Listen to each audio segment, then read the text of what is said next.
Welcome to Table Talk Reviews. In this video, we're going to be taking a look at Animals in Espionage, a two-player owning deduction game designed by Joe Hout for Twin City Games. In this game, we play as animal agents trying to collect valuable intel while getting our opponent to collect our spy's intel. Let me show you how it's played, and then I'll share my thoughts.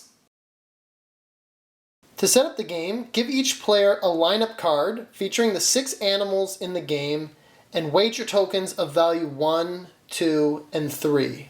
These will be used at the end of the game. Deal each player 2 animal cards and reveal one face up in the center of the table. This is the double agent card. The last card is returned to the game box. Players can look at their cards and add their blue identity token on top of one and their red spy token on top of the other. For the sake of demonstration, I will reveal my spy and identity cards. So during this game, I will want to take as many cards with the octopus and owl and get my opponent to take as many lion cards as possible. To set up the intel deck, remove the cards with moles and walruses. These are used for game variants that I'll explain later.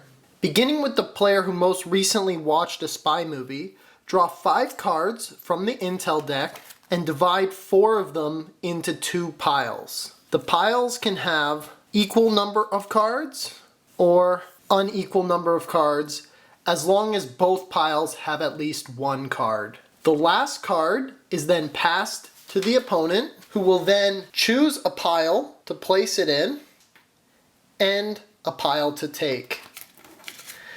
They do not have to take the pile that they placed the last card in, and the first player takes the remaining pile. Then the opponent draws 5 cards and does the same, splitting them into 2 piles, passing the last card back to the first player, and they can choose a pile and take a pile. This continues until the deck has been distributed between the 2 players, after which we will take a guess at what our opponent's identity is based on the information we collected on these intel cards. So I gave him a choice with this monkey card, and they chose to put it in the pile they didn't take.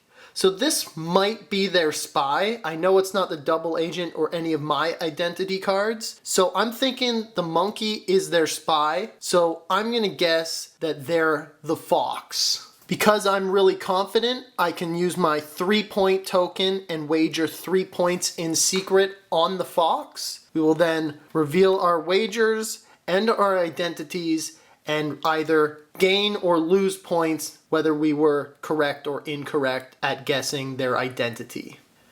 Then take your animal intel cards and divide them into piles, whether they score positive points for you or positive points for your opponent or no points at all.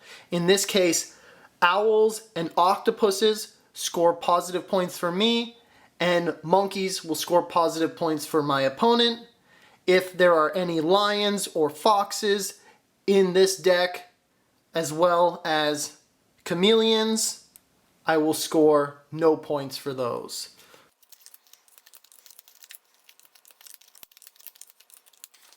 In this case, I'm scoring 11 points from these cards and giving my opponent 2 points. They'll do the same. We tally our points, being sure to add or subtract our wager depending on whether we guessed correctly, and whoever has the most points is the winner. To play with the mole variant, add the 6 mole cards into the intel deck and give them a shuffle. Then play proceeds as normal, instead drawing 6 cards instead of 5, splitting 5 of them into 2 piles, and 1 card can be placed face down.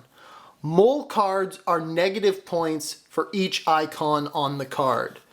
So I might do something like this, and then these 3 here. And the last card is still passed to the opponent. The face down card allows for more bluffing. The card you place face down doesn't have to be a mole, and it could be a good or bad card for your opponent.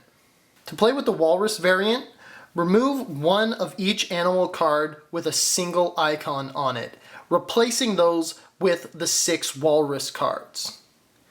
Then during setup, when dealing out the animal agent cards, deal the double agent face down. Once a player is able to collect 3 walrus cards, they can secretly look at the double agent card and place it back in the table. If both players are able to collect 3 cards, the double agent card can just be revealed.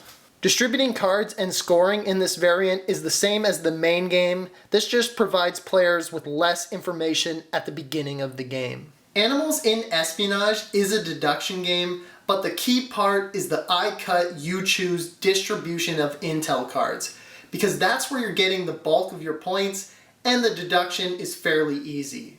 I personally preferred playing with the mole variant, because being able to play that card face down is an extra bluffing tool, and you really had to try to read your opponent and think what they're trying to do in this situation.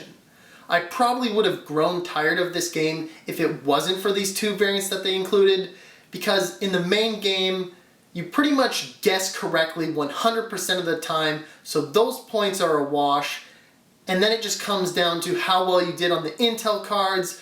Did you get lucky?